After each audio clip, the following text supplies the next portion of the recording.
أعوذ بالله من الشيطان الرجيم. بسم الله الرحمن الرحيم.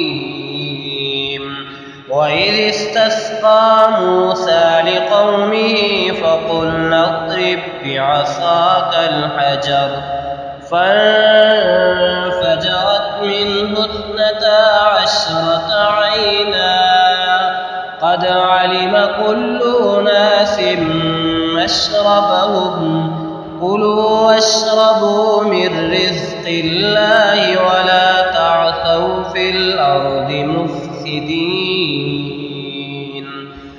وإذ قلتم يا موسى لن نصبر على طعام واحد فادع لنا ربك يخرج لنا مما تنبت الأرض من بقلها وقثائها وفومها وعدسها وبصلها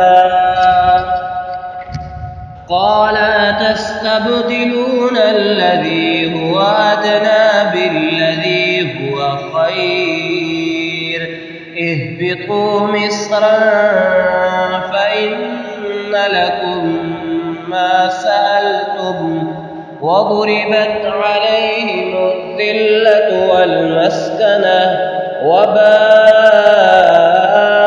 بغضب من الله ذلك بأنهم كانوا يكفرون بآيات الله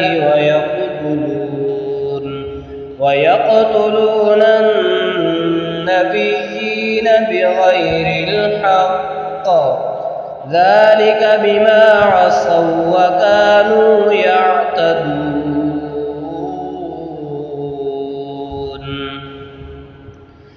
إن الذين آمنوا والذين هادوا والنصارى والصابئين من آمن بالله واليوم الآخر وعمل صالحا فلهم أجرهم عند ربهم ولا خوف عليهم ولا هم يحزنون. وإذ أخذنا ميثاقكم ورفعنا فوقكم الطور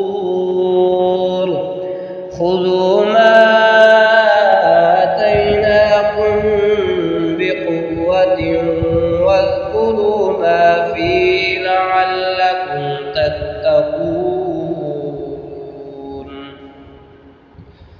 ثم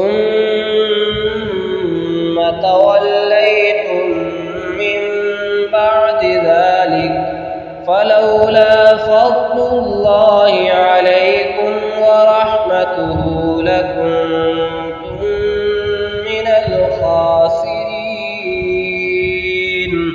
ولقد علمتم الذين اعتدوا منكم في السبت فقلنا لهم كونوا قردة خاسئين فجعلناها نكالا لما بين يديها وما خلفها وموعظة للمتقين. وإذ قال موسى لقومه إن الله يأمركم أن تذبحوا بقرة قالوا أتتخذنا هزوا قال أعوذ بالله أن أكون من الجاهلين. قالوا ادع لنا ربك يبين لنا ما هي قال إنه يقول إنها بقرة لا فارض ولا بكر عوان بين ذلك فافعلوا ما تؤمرون قالوا ادع لنا ربك يبين لنا ما لونها قال إنه يقول إنها بقرة صفراء فاقع لونها تسر الناظرين قالوا ادع لنا ربك يبين لنا ما هي إن البقرة تشابه علينا وإنا